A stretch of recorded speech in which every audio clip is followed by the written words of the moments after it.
Well, thank you everyone for being here. I was telling our esteemed panelists that this is the first time Pear does a virtual webinar over Zoom. So we are both excited and scared to see what happens today. Hopefully we have it all under control as tech venture people.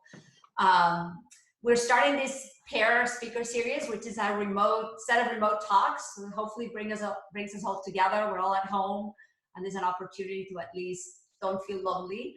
And our first talk is slash panel is on surviving the downturn economy. We have great panelists here with us today. Heidi Roizen, who's a general partner at Thrival Ventures, and actually Heidi has been in venture, I think, forever, since the 90s. So she's seen it all.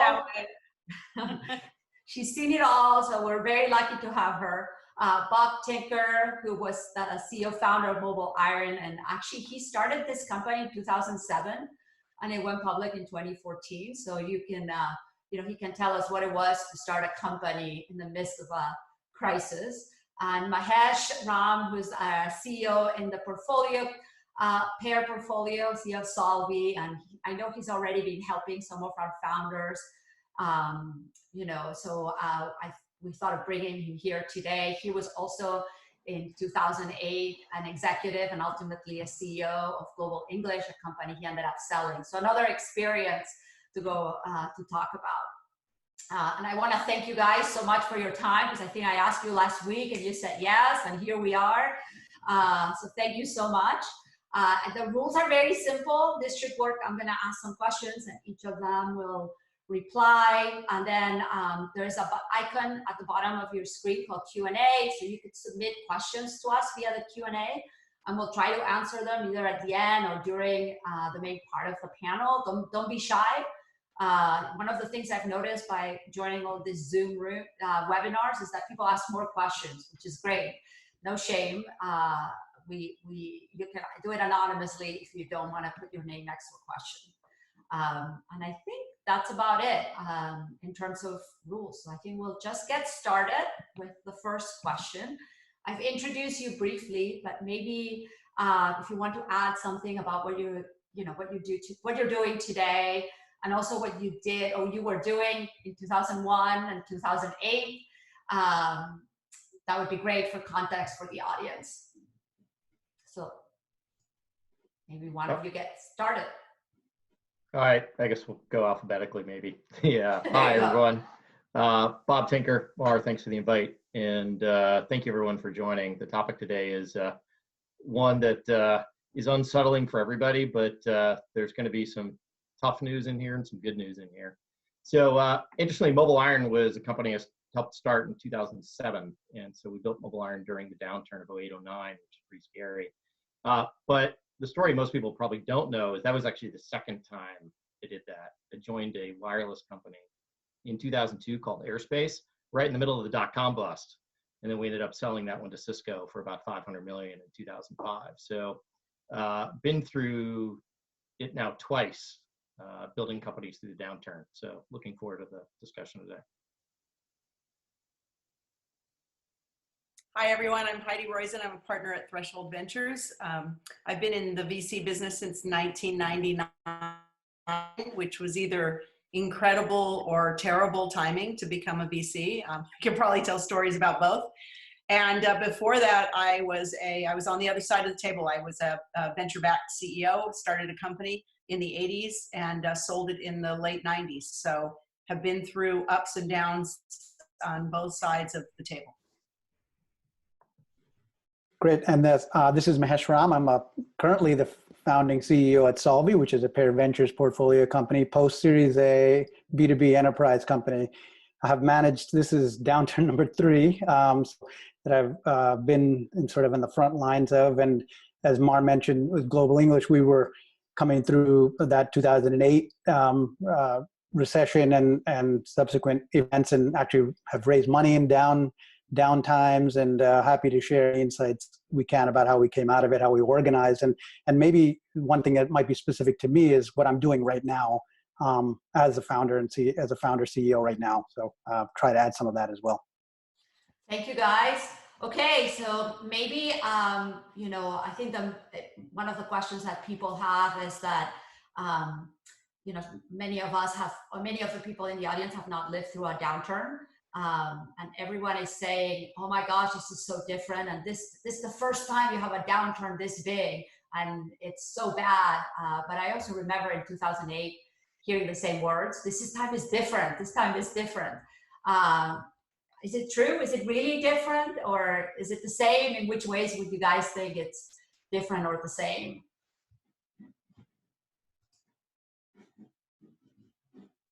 Maybe I can go first. Okay, if you let's like. go. It's I can go first. Oh, yeah. So, Go ahead. so for me, I think I reflected back on this question, Mara, and I think for me, 2001 was very different. It was emotional. It was raw. It was so sudden and unexpected. There was no buildup to it, and everything just happened. And I think the analogy I sometimes say like wartime, and it really did feel that way. And so I think that was a very, I think it was maybe more emotional in many ways than 2008. 2008 felt very different. It felt more big economics based, the big banks. There was a lot of sort of fear and loathing on Wall Street. And at the same time, it felt actually much more deep and long term. It felt more institutional and more deeply baked in. So I think from a perspective of looking back, those downturns to me felt very different. I felt like 2001, there was something that was, there was a sense of hope also, but there was also very emotionally wrenching. Yeah, I think to add on to that, I think what makes this different is the other ones that you mentioned were financial crises. This is a health crisis that has huge financial manifestations. So everyone is dealing with it at multiple levels. We're dealing with it as executives and as investors and as employees, and we're also dealing with it as people who are facing situations that we've never faced before, who probably have, if not today, soon we'll have people, if not ourselves, who are infected, loved ones who are in care facilities or other places, and yeah, even something as simple as those of us who are lucky enough to work from home and now have new home situations with either small children at home or others working from home in a small space, and lots of things to deal with. So I think that the lessons of the past are very useful. But I know my partners and I, when we talk about this, we say those analogies are only going to go so far in this crisis, because this crisis is multifaceted in a way that the other ones were not. Good point. Bob, the only thing I would add to that is that while the circumstances are different, I do think there's going to be one thing that's going to be in common between the 01, 08 and this downturn, is that as early stage companies, those that adapt and those that adjust to be able to survive and then thrive as the market eventually turns, this is when great companies get built. But at the same time, those companies that don't adapt and adjust are going to fail and hit the wall. And ironically, the thing that feels a little bit different is we've had 6-7 years of sort of everything up and to the right, growth, cash freely available, debt freely available. And candidly, I think like the lessons that we've all learned over the last 7 or 8 years, we're going to have to unlearn. All right. So with that, maybe we can move on. What does it mean to adapt, right, to survive? And maybe I'm going to start with the positive one, and then we can go to the more painful one. But I'm actually, as I stay here at home and I watch, and I'm consuming a lot of media, I'm realizing that human beings are incredibly creative, and that includes our portfolio. I think a lot of people are trying to reposition themselves as to the best company for COVID-19 era. So, things like, they're doing like focusing their efforts for remote work, for, online communities, for consumers that are companies that are becoming more media companies, etc. So maybe this is a question for Mahesh. You're like in the business of selling customer support, automation software. What have you done this last couple of weeks to try to make the best out of the time you're in? Yeah, so I think I thought about this. I think there's 4 things that I would say are immediate must-dos for everyone. I think first of all, for any of you founders out there, you have to manage yourself first. your health, your attitude, your outlook. Make sure you're healthy and safe, of course, but also just, steel yourself, because this isn't going to be a short little run that you're going to be in 4 weeks, 6 weeks, everything is going to be better. Because even if everything returns to relative normalcy health-wise, there's going to be economic consequences that are going to last. So you need to be healthy and stable and in a good place to be able to manage through all of this. And that's self-management. The second thing is, I think you have to get your team to get to a crisis footing of some level. So assemble your best and brightest, get your people together, really force them to ruthlessly prioritize. You're probably doing a lot of things that are nice to have, or not a lot of things, but you're doing a couple of things that are nice to have. Those things probably are going to suffer. So, and you may have to make resource allocation decisions right now. Don't wait. Get those resource allocations made right now. And then the third thing I'd say is the over communications, which I know you'll come back to, Mar, but I cannot emphasize how important it is to over communicate to 3 constituencies: your employees, your customers, and your investors. And all 3, you neglect one and you're going to suffer. So you can't neglect them all. It's awfully hard because you only have so many hours in the day. Well, guess what? You have to use them all. So those are the 3 things that I thought of right off the top of my head. What do you think, Bob? Yeah, I agree with Mahesh's list. I think, if you think about the top 3 things for any leader of any early stage or mid-stage company right now, it's number 1, what's the impact of this to your operating plan and make sure your business can survive? 2, what's the impact to your customers and your prospects so that you can hold your business together? And 3 is, what's the impact to your team and what are you going to do about that? And I think if you sort of bucketize those things, it sort of helps start to make some of the sense of sort of the chaos. You will hear a lot of dark comments about what it takes to change. And, one of the best pieces of advice I got sort of dealing with a couple gnarly changes over the course of my startup careers: never let a good crisis go to waste.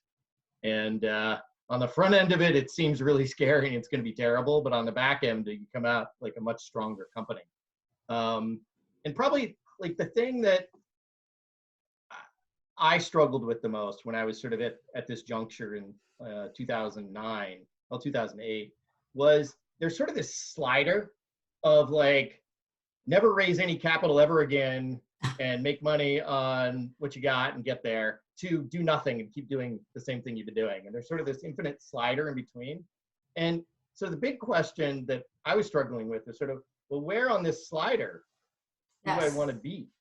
And I think, that affects your plan, it affects your team, it affects your customers. And you can go rail to rail on this, but, this is frankly where, founders, CEOs, and leadership teams sort of earn their chops to be able to figure out, where on that slider do you choose to be?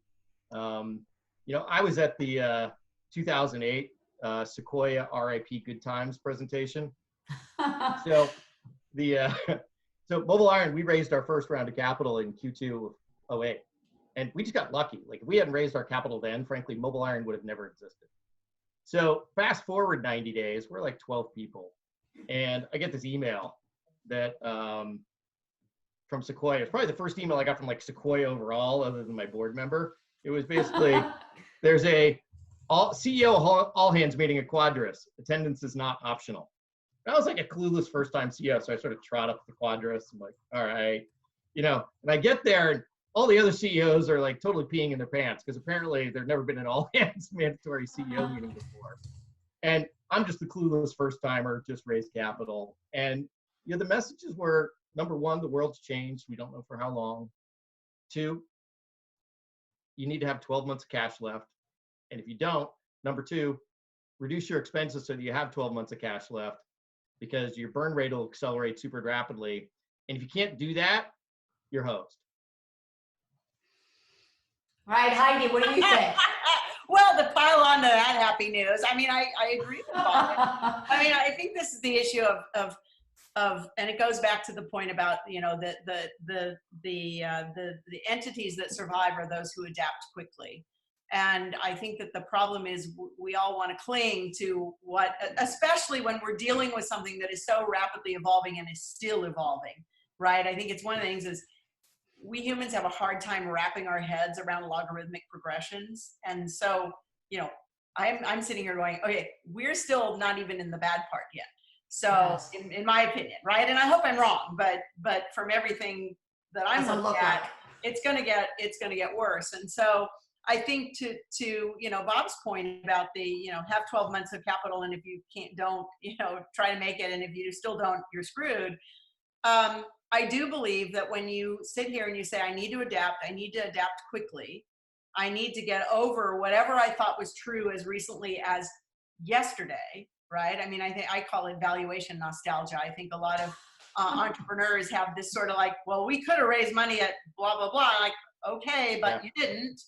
And so forget about that. And what's in your control? Well, the only thing you have in control is the cash you already have. And so being able to be in as much control of one's destiny as you can by looking at that. And you may, and I totally agree with the slider analogy, and particularly, some of the companies I work with are sort of the moonshotty pre-revenue companies. And, as I was joking with a few of them, well, the good news is we don't actually have any revenue or any customers, so we don't have to worry about that dropping. But, the bad news is there is no business model about, cut to cash flow break even. There is nothing like that. There is, how do you survive? My partner, Emily Melton, loves to say, must be present to win, right? So how do we survive to get in that position? And it is very challenging for companies, but the one thing you have is the cash you already have. That's great. Actually, let me ask you a question that a lot of our founders have. They're like, okay, we hear you. We need cash for 18 months. How should I make the plan? Should I assume my revenue is going down to zero? Is it going to go down by 50%? Do I make the assumption that everybody shut down for 6 months, for 3 months? What do I do? Can I start? And I'll yes, go ahead. First, every company is different. And we don't know. I mean, interestingly, in the Threshold portfolio, we have companies whose businesses increase in a time like this. I mean, it's there are companies around, whether it's telemedicine or work from home or other things. There are other companies on the flip side who are dealing with consumer-facing things in entertainment or travel that are really going to suffer. So every company is different. The thing that I think is important to do is at least have the war plan, right? At least sit down and say, what would it look like if this happened, if that happened, if this happened?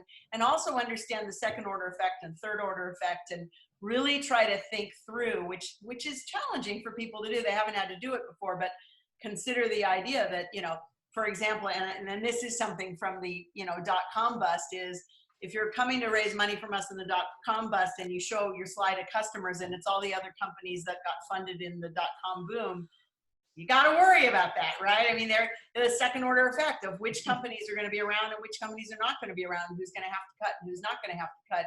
The second order effect of what happens when people lose their jobs and, for example, can't pay their rent, or the, the multiplication of effects. So there is no one answer, but I think you can play out all the scenarios and go to the pain, at least theoretically, so that you can understand what the range might be, so that you can make some intelligent decisions. Maybe I'll just add something specific that we're doing, right? So I think, first of all, my rule of thumb is modeling is extremely hard. It's likely to be wrong. So the best advice I always say is be more conservative in every way with projections. If you do better, great.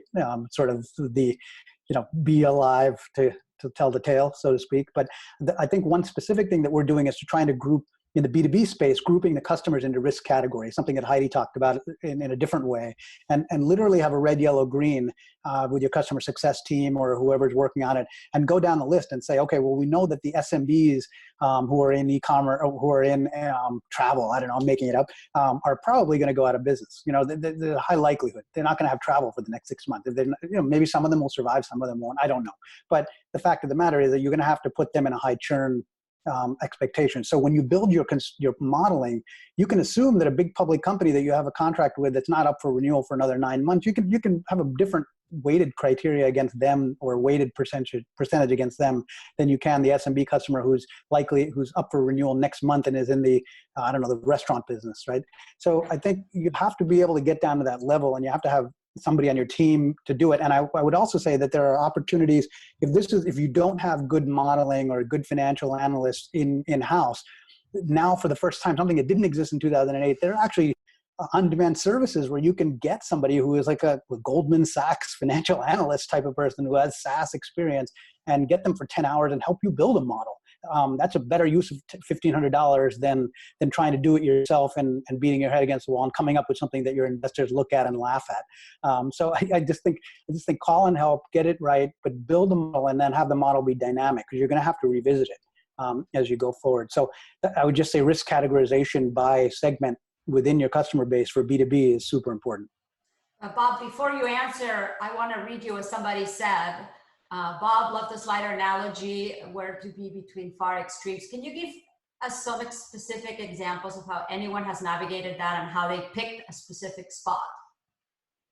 Yeah, that is the $64,000 question. So the answer depends a little bit on sort of where you are as a company. Like bucket number one of companies is, let's say you're like 10 people, you raise some seed capital, but you don't have any revenue, your burn rate's really low. The answer is keep your burn rate really, really low and just try and get some product work done and go find some early customers. Like your goal is not scale. And I think that's sort of an unlearning that everybody has to kind of get in your head. Like if you sort of say, look, like we just need to survive, win a couple early customers, build our product, and sort of wait this out, like that gives you an answer for where you are on that slider. The trickier ones are the ones where you're kind of a run rate business. You're 50, 60 people. You might have $1 million in ARR.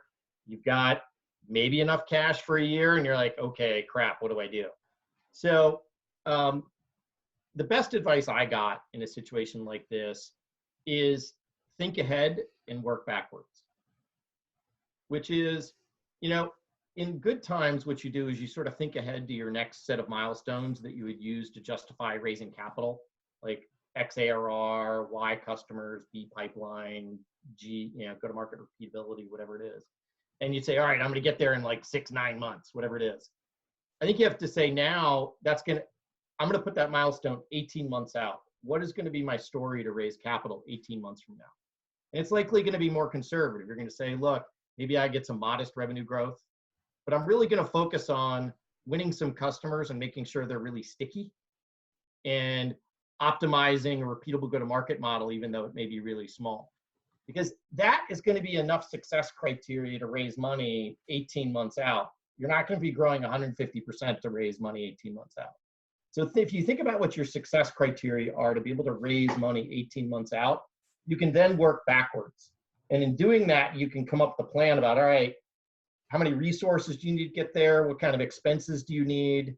Okay, what kind of revenue can you generate? What kind of cash do you need? And that becomes sort of this dynamic experimentation for like what the slope of that line looks like. And that'll tell you, well, wow, we could make it on the cash we have. Or, wow, our economics are great. Don't change anything. Unlikely.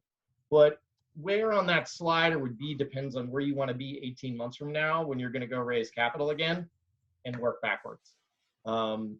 That's the best way to sort of decide where on that slider you want to land. And can I throw it's going to be an uncomfortable exercise. Can I throw a little something even onto that? I think it's a particularly interesting equation for people who can actually get to break even, right? Who can, because they're, you know, for many companies, I mean, SaaS companies, right? That there is a trade-off between growth and being able to break even. And I think that we will look back, those entrepreneurs who figure out a way, you know, when you don't burn cash, you control your destiny. And again, we don't know how long this is going to last. So if you can actually take that slider to an extreme level that says, we're gonna not worry about growth at all. We are gonna worry about, you know, keeping this company on the rails. Again, I think there are extremes and I think you have to find your balance, but it is an interesting, if you believe that this is going to take a really long time to sort itself out, then finding that place where you can tread water, again, must be present to win. It's your best shot at a survival strategy. Yeah, that's a great point, Heidi. There's a piece of advice I was given that sort of helped me sort of think about a SaaS business that frankly I wish I had known when I was first getting my company off the ground. And it helps answer this question about you go all the way towards like break even or where do you grow is you can actually pull apart a SaaS business into two chunks. Chunk number one is, call it fixed revenue and fixed costs, which is basically your renewals pool, your cost of serving that renewals, and R&D and G&A. That's kind of a fixed bucket. And then you get your variable side of your business, which is what are you investing in sales and marketing, and what is that driving in terms of new ARR? Like if you kind of separate these, it helps sort of simplify the noise. So if you look at like what are your renewals times your gross margin minus R&D and G&A, it sort of tells you like is your core engine generating cash? And then you've got this other part where you can sort of decide how to run the dial, which is how much do I want to put in sales and marketing? And then what do I get out in terms of new ARR, which then flows into the renewals bucket the next year. But by doing this, it sort of simplifies and links the things that in my mind get linked. And that would be sort of the second piece of advice for sort of helping decide where on the slider you want to land. Right. I would just add a little bit of parenthetical to what Bob said, which is really have to think about your new ARR in both the categories of total net new ARR, both from new logos, i.e. you need a sales force to go out and hunt new logos if you're B2B versus upselling and upgrades within the existing customer base. And they're usually served by different parts of your business and they have different operating costs to your business too. So that's a very important criteria. You want to make sure you can think about that. I also wanted to give an example. A famous quote that somebody once told me early on, I never forgot it. Customers keep partners around in crisis. They screw vendors over, but you have to earn the right to be a partner. And I'll give you an example, a real example. In 2008, we had two very large customers. We had ABB and ArcelorMittal, two industrial giants. We were up for renewal. This is before the crisis hit. We had about $2.5 million of contract value, all teed up. POC loved us. We were delivering great value. It was all ready to sign. Crisis hits. Okay, so now I'm in December. I'm flying to Brussels. I'm flying to Switzerland to try to meet with, not with my buyer, but with the head of procurement at ABB and ArcelorMittal, who are telling me, I don't care how good you are. I don't care how valuable you are. You're selling HR and talent services. I don't need that. I'm going to cut that. And what did we do? So there's an example, right? We weren't selling the most dispensable thing. We weren't selling teleconferencing in when everybody's working from home. We were selling a potentially dispensable item. So what did we do? We actually turned the problem around on its head. We said, we are e-learning. We're remote, so we're cheaper. We're less expensive and more effective. So can we give the procurement people a survey that we can run for them to go to every single country in the world, which is like 100 countries for ABB, and find out exactly what they're spending on local vendors? We did that. 260 vendors. They were spending at least 20 times what they were spending with us. And so we went back to them and said, we have a deal for you. We're going to change our licensing model. We're going to make an enterprise model. Anyone in the company can use us. We're going to charge you the same amount of money that we had in our original offer, but you have to do one thing. You have to cut at least those vendors by 50%. And by the way, that'll save you more money than our program costs for the next 10 years. Are you up for doing this? And in a minute, the procurement person who was our enemy, who was actually trying to beat us out of there, suddenly said, wait a minute, I'm going to go to my boss and I'm going to be able to say how we eliminated 130 vendors with a single stroke of a pen. And I can tell all my countries what to do. A year ago, I couldn't tell my countries what to do because they had autonomy. They don't have autonomy anymore. My point is that you can go from being a vendor to a partner, but you have to earn it. And you've got to come up with a way to understand who the new stakeholders are, because it's probably not your POC. It's probably somebody else, a CFO or a procurement that in an enterprise, in another business, in a smaller business, it might be the CEO of that business. So I think some examples, make it easier to buy from you. Make it less problematic to do business with you. Can be done. And a lot of you have to find your own way to do it. I love the story you just told. And I think that you can pile onto that back from my old CEO days.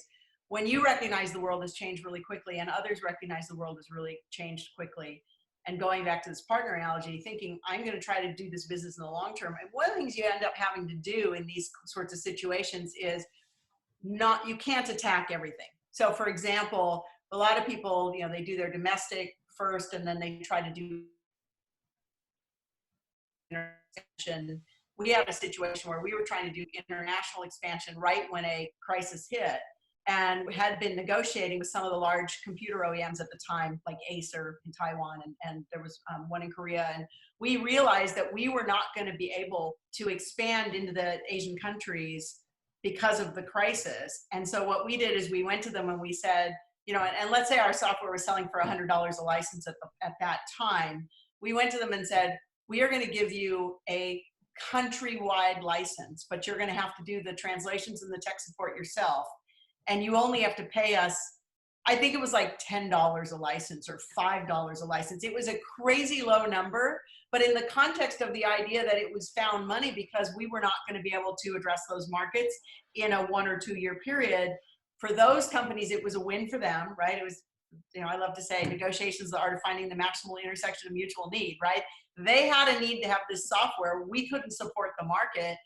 We were dealing with big enough market companies that they could, and we just cut them the deal of the century. Because again, you know, the beauty in a lot of the businesses that we fund is the cost of goods is free, right? Or near free.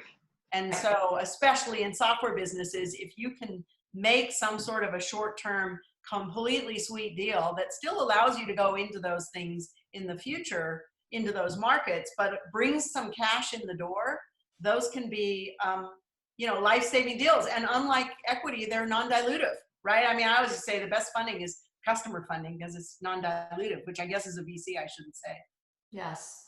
I have maybe 3 questions for each of you, and then we have a ton of questions on fundraising. So let's start with the, you know, maybe a question for Bob, which is how do you do B2B sales in a downturn?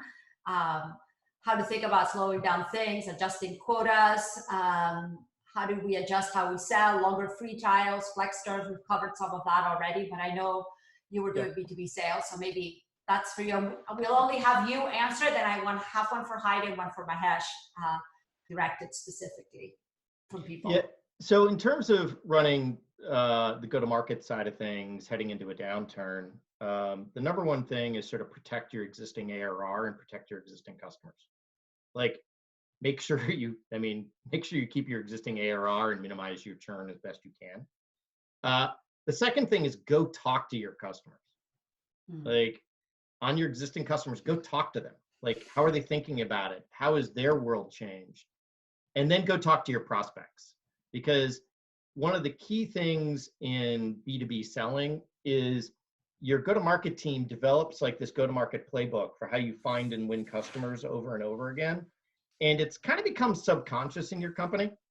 And when the market turns like this, the way customers decide to buy changes. And if you keep kind of doing your go-to-market the way you were doing it before, you're not going to have great results and your economics are going to get even worse. So protect your ARR, talk to your customers, but then go talk to your prospects. Because often what's going on is that there is a shift in how the customer decides to buy. And there are going to be some things that used to work that don't work anymore. But guess what? There are some things that may now work that didn't work before. So, you know, go look for those value propositions, those things that drive urgency that maybe weren't there before. I'll tell you a story from 2008 in MobileIron. You know, we used to walk in and be like, hey, we sell security for smartphones and manage security all your mobile. And customers are like, you know what? The market sucks right now. Could you help me with cost reduction? Turns out we had a cost reduction value proposition. So we changed our go-to-market motion to now include cost reduction as part of our value proposition. And we kind of had to retrain like our go-to-market playbook for how we talk to customers and talked about ourselves and how we changed some of our product investments. So, you know, in terms of rewiring your go-to-market playbook, you have the slider or the knob on like how much do you spend on sales and marketing and how much you get out in terms of new ARR. You got your renewals rate, make sure that stays high. But the thing that will largely determine what your next 18 months looks like is rethinking what your go-to-market playbook looks like for how you find and win customers, because it's most likely going to change. There's going to be some stuff that's going to stink in terms of why it changed. There's going to be opportunities that disappear on you. There's going to be some stuff that may be new opportunities. So stay all over your prospects and your pipeline, because that is going to be your early warning indicator as a company in a downturn about like what the future holds for you. Because like if you wait till you just completely blow a quarter, like it's too late. Like you got to get in front of it and be able to see what's happening inside your pipeline. Awesome. Thank you. More questions on fundraising. Maybe I'll start with those and then wrap back with you guys, Heidi and Mahesh. And let's start with a general one on fundraising. I think, you know, in general, people think that it's going to be hard to raise in the next 12 to 18 months. But at the same time, you're still getting news of people closing these huge rounds, and they're still being published in, TechCrunch and so on. So how should founders reconcile this? Should they expect these huge rounds to keep going, or is that eventually going to change? Maybe you can start with Heidi with that. Sure. Well, we've seen a great amount of capital come in, risk capital come in at the, everything from the seed stage to the growth stage of venture. That capital, for the most part, actually hasn't disappeared. The capital is there. But the question is, in the changed world, how, at the end of the day, we have an obligation to our limited partners to make the best investments we can and return that capital to them. And I think, one time I asked an entrepreneur that we had backed, I said, do you even know where the money in a venture firm comes from? And he said, yeah, it's rich people fund money. And I said, no, it's not, it's actually not that at all. Interestingly, it ultimately comes from a lot of places like pension funds and foundations and teachers unions and all sorts of entities. That is absolutely not true, right? We have an obligation to our LPs to make good investments and ultimately return that capital. We know from history that some of the best companies were forged in some of the most difficult times. But, the big one in there is you as an entrepreneur, your clock is ticking every day, your cash burn is going down. Generally, most venture firms do not have to put out money at any given time. We're judged by the returns that we generate, but not, we're not at any pace that we have to put this much money to work on any given month. And so I think there is a strong desire to continue to put money into companies, but we have to make smart decisions. And when you see things like, valuation compression in the public markets, which is ultimately, where our companies are either heading as IPOs themselves or being bought, it changes everything. So it changes the nature of how we're going to look at these businesses. And VCs have the opportunity to say, let's wait 6 more weeks to see how things sort out in a way that entrepreneurs don't. So, I know I and my partners, we are at work, we are auditioning companies, we're doing even first meetings, we're just using Zoom and we're doing the best we can to do it. But we don't, our crystal ball is, we try to tune it as best we can, but we don't necessarily know what the long-term implications are. I will say, it's again, I'll go back to my line valuation nostalgia. The world has changed. If you are reading about companies that got financed, a lot of those financings were in the works 6, 7, 8 weeks ago, 2 months ago, 3 months ago, and they're only closing now. They're only announcing now. I think you're going to see a dramatic change in the number of announcements that are going to be made over the next few months.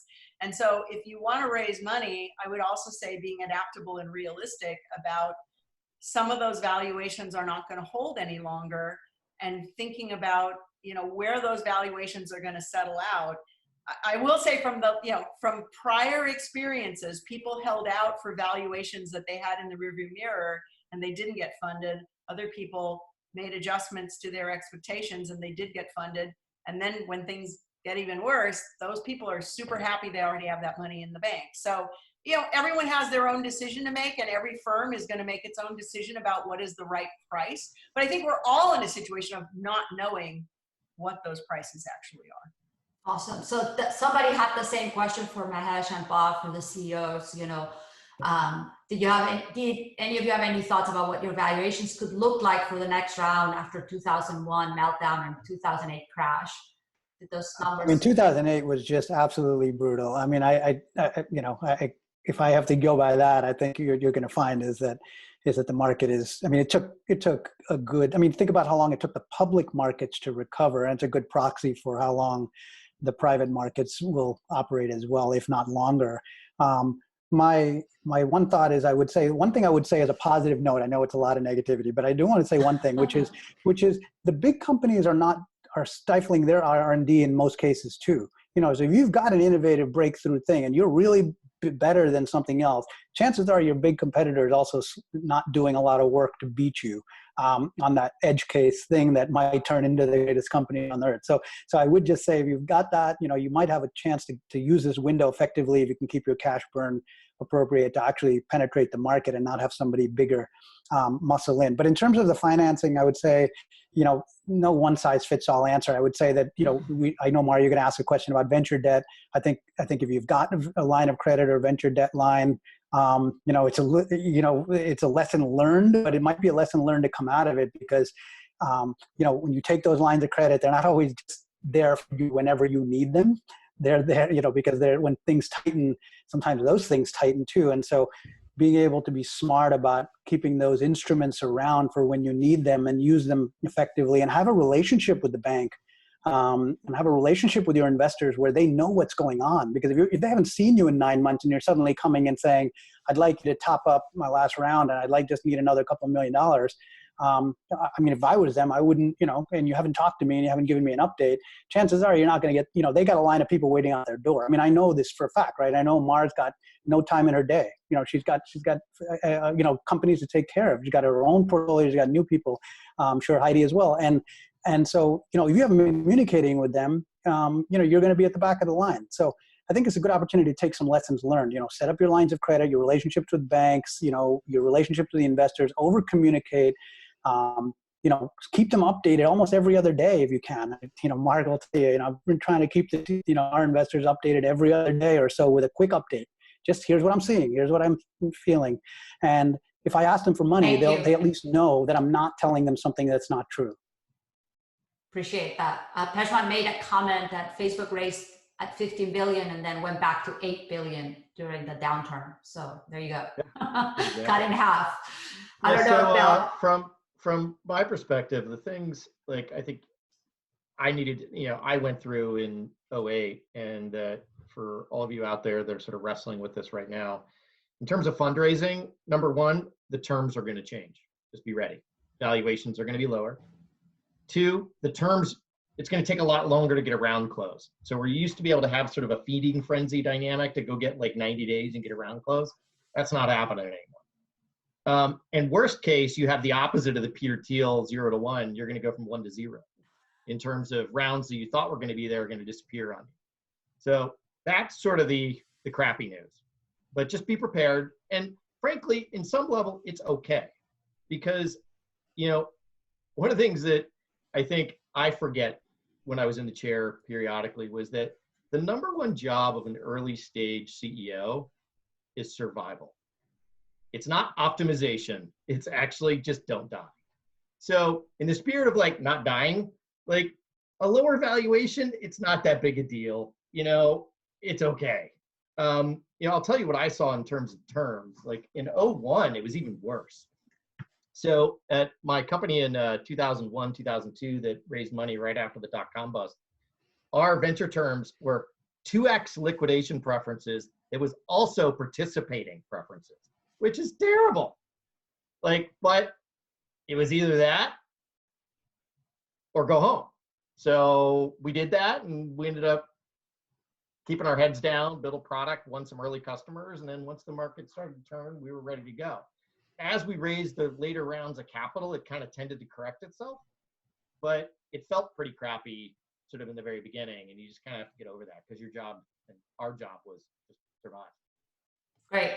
That's a very good point. I would add one more thing to founders. I've been taking a lot of first and second meetings, and I think it's very good if the person that is trying to fundraise acknowledges that it's a different situation, because at least then us sitting in this chair know, oh, they are aware that it's a different situation, right? So sometimes people say, oh, it's going to be okay, it's going to be great, and that's not really what you want to hear on the other side.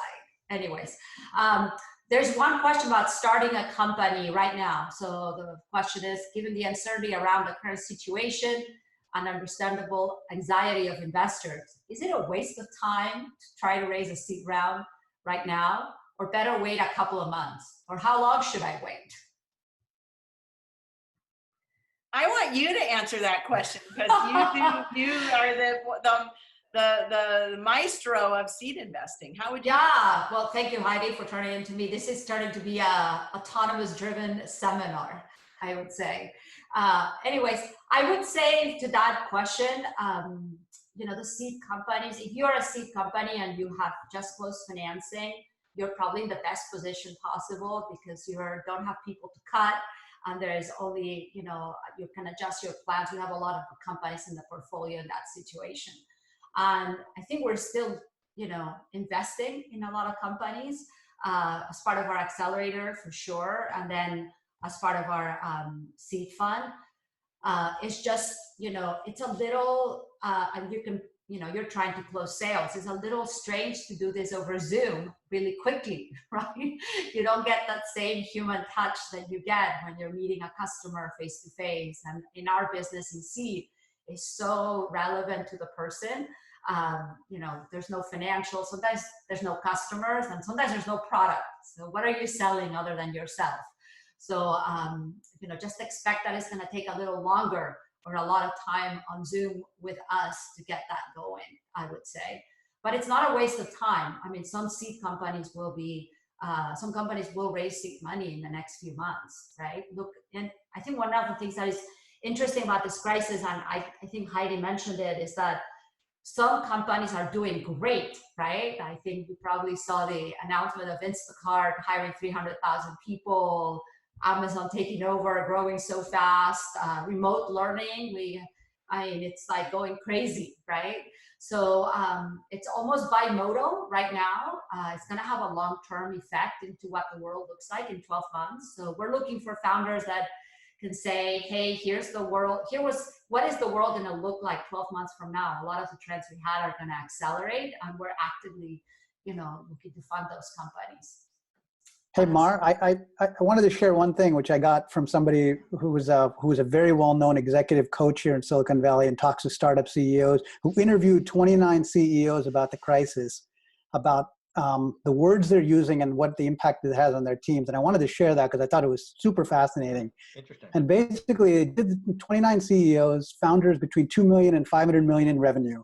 And essentially from the words they used from the interviews, they actually did an analysis and they put them into 3 categories. A good example of NLP and machine learning. But the 3 categories were fear-focused CEOs, unfocused CEOs, and strategy-focused CEOs.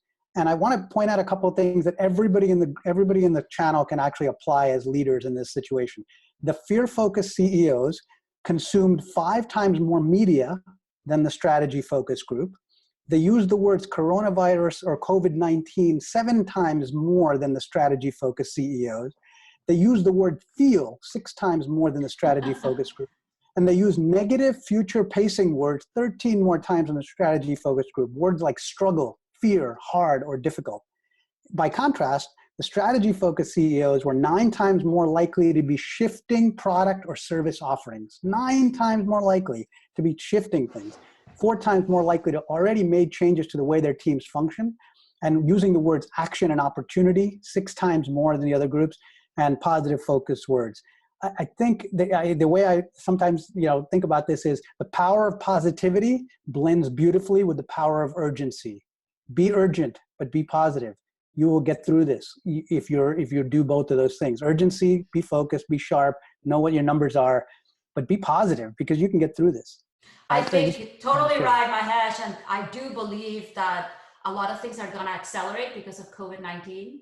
If you ask a lot of people that never worked from home, we're all forced to work from home right now, right?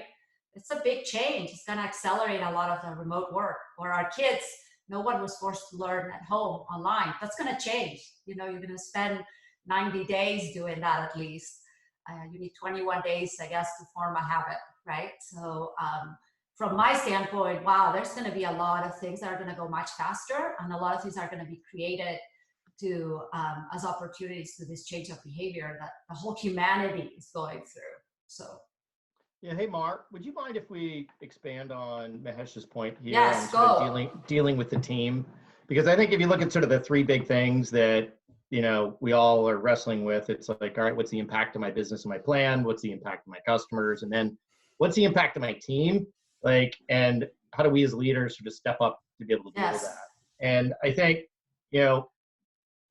we can talk about fundraising a lot, but frankly, like the team and dealing with the team is like what everybody's actually doing every day. And, a couple thoughts that having been through sort of one major cycle like this as CEO was like, the team really needs to hear from you and the leadership team, like that, number one, the world's changed and recognize that. Two, take like near and obvious actions, like right away, like do it. Like there's some stuff that's just blindingly obvious, so just do it. And then the big question becomes like, what are you going to change going forward? Like, you know, what were our goals before and what are our goals now? And I think getting really explicit about the world's changed, here's some immediate actions, but then work together to figure out what are our new revised goals, what are we going to do the same and what are we going to do differently, is one of the most important things your team can hear, because then they sort of know what to do. Like, what are they going to do the same? What are they going to do different? What are they going to do more of? What are they going to do less of? And one of the really powerful exercises is to get that new set of goals together and put them up right next to each other to be like, here are our old goals, here are our new goals. So everybody kind of knows, oh, well, there's a before and after. And one of the mistakes I made was that as CEO, I sort of felt this huge responsibility to be like, I got to go lock myself in a room and come up with that. And I think that was wrong. I think it was sort of came from the right place, but the thing I sort of realized later, going through sort of several more crises after that, is get your team involved. Ask them, what should we be doing differently? And you'll be amazed what comes back. Great ideas that get bought in, and together sort of develop that plan and say, all right, here's what it looked like before, and now here's what it looks like. Let's go.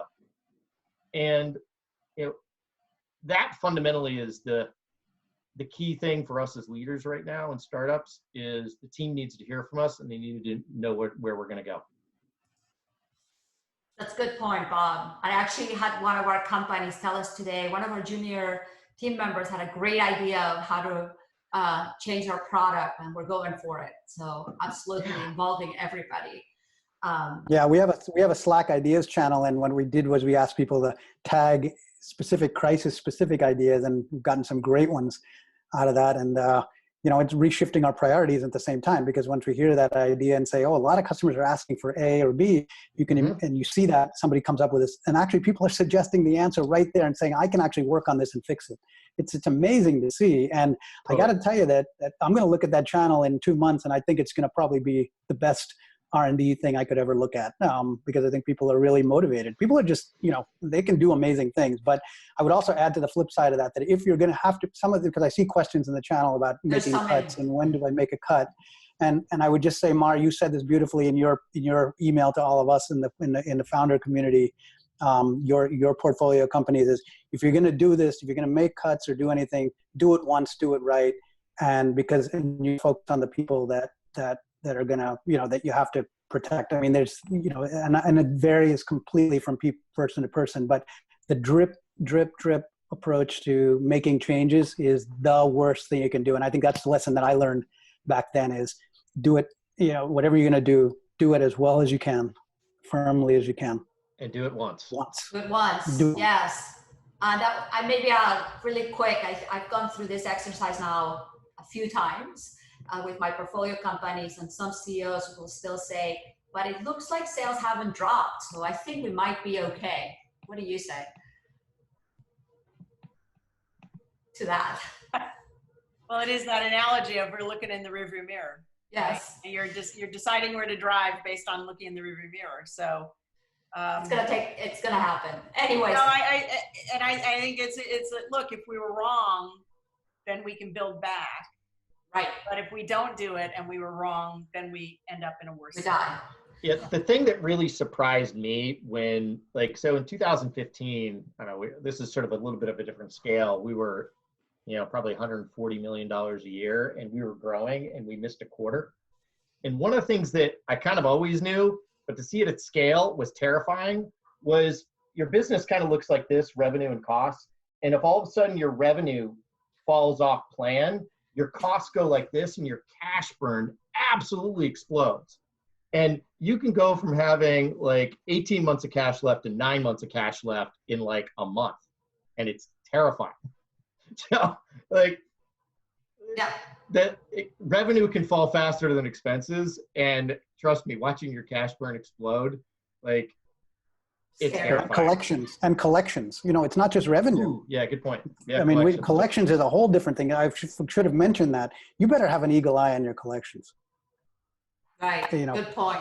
Okay, we're almost out of time, so maybe like, I guess 30 seconds, 1 minute each. Any final thoughts, and then I'll wrap up with some words. And we are, so maybe, I don't know, Heidi, why don't you get started? Sure. Final words of wisdom. We've said a lot of bad, hard things. I think in the long run, we're going to be okay. And we also have to remember, even when you make difficult decisions, you can still have empathy and be a human. We're all humans first. Thank you. Yeah, Mahesh, go ahead. Go, Mahesh. Yeah, no, I was just going to say, I think most of the people who are probably listening are young founders with brilliant ideas. They're smarter than all of us put together. I think if you have a dream, you know what you're going to do, you're good at something, pursue it. This is a great company. Bob said it right. Great companies are built in these moments. And I think if you believe and you can keep disciplined about capital and how you use it, no reason you couldn't build the greatest company in the world right now. Mine would be let go of sort of how we've all learned to behave over the last 7 to 8 years in terms of sort of feeding frenzy, high valuations, growth. Let go of that and really just focus on building a great business. And for those companies that adapt and capitalize on this, downturns are really when great companies get built. For us at MobileIron, like the fact that we put our heads down during the 08-09 downturn, kept our burn rate low, focused on winning product and customers. One of the great upsides of that is there weren't a bunch of Me Too competitors funded right after us. So when the market turned, like we were ready to capitalize on it.